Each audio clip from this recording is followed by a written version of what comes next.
আসসালামু আলাইকুম। আবার আকাশ মেঘে পরিপূর্ণ, যে কোনো মুহূর্তে বৃষ্টি হানা দিতে পারে। আর এবার গাছের আম সব খরাতে শেষ।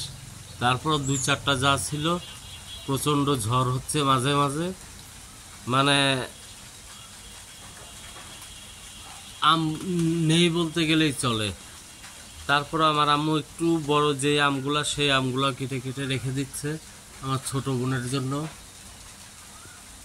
দেখেন বাসার অবস্থা কি, আম গাছের অবস্থা কি। আম গাছে আম নেই, ডাব গাছে ডাব ছিল, কয়েকদিন আগে পেরে খেয়েছি, আর 8-10টার মতো আছে।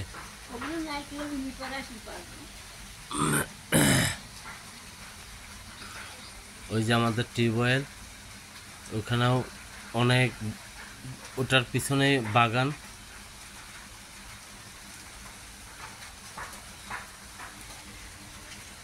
এই দেখেন বড় আম, এটা কিন্তু বেশ সাইজের, বিগ সাইজ আম। ভালো লাগলে লাইক, কমেন্ট, শেয়ার দিবেন। ধন্যবাদ।